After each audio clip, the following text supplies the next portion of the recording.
அண்ணா பல்கலைக்கழக தற்காலிக ஆசிரியர் நலச்சங்கத்தினர் போராட்டத்தில் ஈடுபட்டிருக்கிறார்கள். கூடுதல் விவரங்களை செய்தியாளர் சுரேஷ்குமாரிடம் கேட்டு பெறலாம். சுரேஷ், வணக்கம்.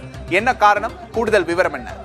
விக்னேஷ், தமிழகத்தை பொறுத்தவரையில் அண்ணா பல்கலைக்கழகத்தின் கீழ் 16 உறுப்பு கல்லூரிகள் அதே போன்ற மண்டல கல்லூரிகள் செயல்பட்டு வருகின்றன.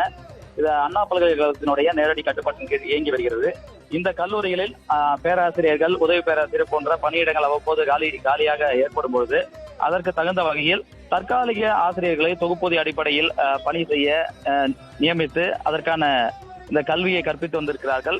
இப்படிப்பட்ட சூழலில் தான் கடந்த 12 ஆண்டுகளுக்கு மேலாக இதுபோன்ற தற்காலிக ஆசிரியர்கள் அண்ணா பல்கலைக்கழகத்தின் கீழ் இருக்கக்கூடிய உறுப்பு கல்லூரிகளில் பணியாற்றி வந்த நிலையில் கடந்த ஆண்டு டிசம்பர் 31ஆம் தேதியோடு இவர்களுக்கு இந்த பணி நீட்டிப்பு என்பது மறுக்கப்பட்டிருக்கிறது. பணி நீட்டிப்பு வழங்கப்படாததால் 300க்கும் மேற்பட்ட இந்த தற்காலிக ஆசிரியர்கள் தற்போது பாதிக்கப்பட்டுள்ளதாக தெரிவிக்கிறார்கள். குறிப்பான பார்த்தோம் என்றால் இந்த கல்வியாண்டிற்கான கல்லூரி வகுப்புகள் விரைவாக தொடங்கப்பட உள்ளன. மாணவருக்கான கலந்தாய்வுகள் எல்லாம் விரைவாக நடைபெற உள்ளது. இப்படிப்பட்ட சூழலில் இந்த தற்காலிக ஆசிரியர்கள் தங்களுக்கு பணி நீட்டிப்பு வழங்க கோரி தற்போது சென்னை ராஜாசனம் அரங்கம் முன்பாக ஆர்ப்பாட்டத்தில் ஈடுபட்டு வருகிறார்கள்.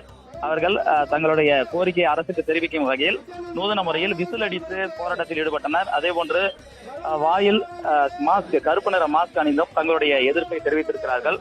உடனடியாக எங்களுக்கு பணி நீட்டிப்பு வழங்க வேண்டும் என்ற கோரிக்கையை வலியுறுத்தி வருகிறார்கள். மாணவர்கள் நலன் சார்ந்து ஏஐடிசியினுடைய அறிவுரையின்படி 20 மாணவருக்கு ஒரு ஆசிரியர் என்ற வகையில் பணியில் இருக்க வேண்டும். ஆனால் தற்போது 500க்கும் மேற்பட்ட இடங்கள் காலியாக இருக்கும் என்றும், ஆனால் அண்ணா பல்கலைக்கழக நிர்வாக தரப்பில் காலி பணியிடங்கள் எதுவுமே இல்லை, அதனால் உங்களுக்கு பணி நீட்டிப்பு வழங்க முடியாது என்று தெரிவிப்பதாகவும் இவர்கள் குற்றம் சாட்டுகிறார்கள். ஆகவே மாணவர்களுடைய நலம் கருதியும் தங்களுக்கு வேலை வாய்ப்பு வழங்கப்படாததால் பாதிக்கப்பட்டுள்ளதை எடுத்து கூறியும் உடனடியாக அரசு தலையிட்டு தங்களுக்கு ஒரு தீர்வு காண வேண்டும் என்று வலியுறுத்தி தற்போது போராட்டத்தில் ஈடுபட்டு வருகிறார்கள்.